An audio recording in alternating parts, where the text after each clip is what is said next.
आज मी तुमच्यासाठी घेऊन आली आहे एकदम सॉफ्ट आणि 100% गव्हाच्या पिठापासून बनवलेला होल व्हीट ब्रेड। बघा किती छान जाळी पडली आहे आणि किती मऊ झाला आहे। चला तर मग वेळ न घालवता आपण रेसिपीला सुरुवात करूया। सर्वात आधी आता आपण ईस्ट ॲक्टिवेट करणार आहोत। त्यासाठी मी बाउलमध्ये 2 चमचा ईस्ट घेतला आहे आणि 2 चमचा ब्राऊन शुगर घेतली आहे। पाऊण कप कोमट पाणी घेतलं आहे। लक्षात ठेवा इथं आपल्याला गरम पाणी घ्यायचं नाही, अगदी कोमट पाणी घ्यायचं आहे। आता आपण याला व्यवस्थित मिक्स करून घेऊ।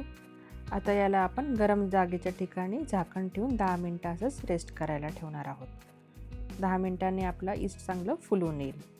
बघा आता ईस्ट आपलं छान फुलून आलं आहे। आता यामध्ये मी 2 कप गव्हाचं पीठ टाकत आहे। अगदी चवीपुरता मीठ, 2 चमचे मेल्ट केलेलं बटर, 2 चमचे मिल्क पावडर। आता हे सर्व आपण व्यवस्थित मिक्स करून घेऊ आणि याचं पीठ मळून घेऊ। ब्रेड मऊ होण्यासाठी पीठ किमान 8 ते 10 मिनिटं नीट मळणे खूप गरजेचं आहे।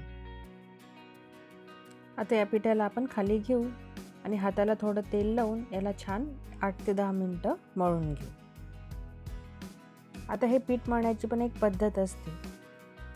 तुम्हाला 8 ते 10 मिनिटं या पद्धतीनेच पीठ छान मळून घ्यायचं आहे। ही प्रोसेस जरा मेहनतीची आणि कंटाळवाणी आहे, पण याचा रिझल्ट पण तसाच चांगला येतो।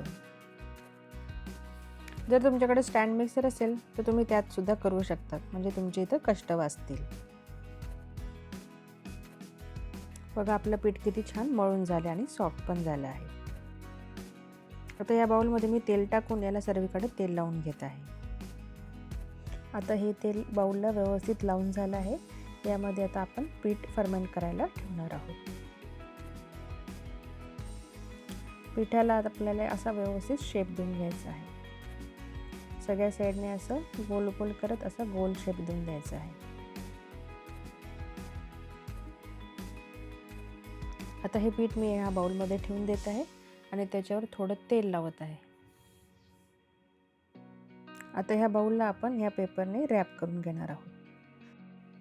तुमच्याकडे हा पेपर नसला तरी चालेल, तुम्ही याच्यावर एक पॅक झाकण ठेवू शकता। नंतर या बाउलला आपण एका गरम ठिकाणी 2 तासासाठी याला रेस्ट करायला ठेवणार आहोत, म्हणजे आपलं पीठ छान फुलून येईल। बघा 2 तासानंतर आपलं पीठ किती छान फुललं आहे। पिठाची साईज दुप्पट अशी होते।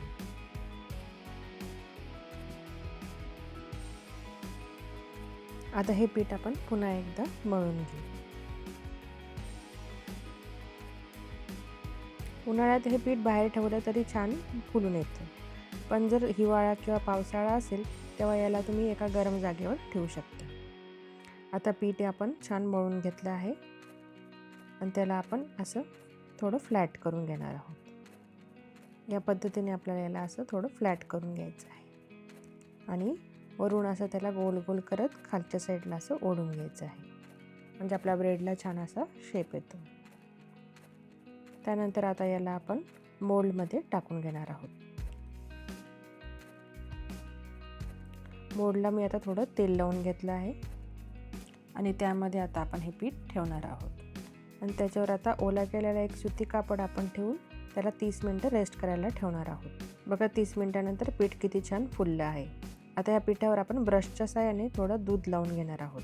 सगळीकडे असं आपण हे आता दूध लावून घेतलं आहे। आता याला आपण प्रीहीट केलेल्या ओव्हनमध्ये 15 ते 20 मिनिटं बेक करणार आहोत। बघा आपला ब्रेड किती छान बेक झाला आहे। आता हा ब्रेड आपण काढून घेऊ। बघा आपला ब्रेड किती छान बेक झाला आहे। आता हा ब्रेड आपण काढून घेतला आहे आणि याच्यावर थोडं बटर लावून घेऊ आणि ब्रेड गार झाल्यानंतर आता याला आपण कट करून घेऊ। आणि बघा आपला गरमागरम हेल्दी असा गव्हाचा ब्रेड तयार आहे। याचा सुगंध संपूर्ण घरात दळपळतो आहे। बाहेरचा भेसळयुक्त ब्रेड खाण्यापेक्षा हा घरी बनवलेला ब्रेड नक्कीच उत्तम आहे। ही रेसिपी घरी नक्की ट्राय करून बघा आणि कशी वाटली ते मला कमेंटमध्ये नक्की सांगा।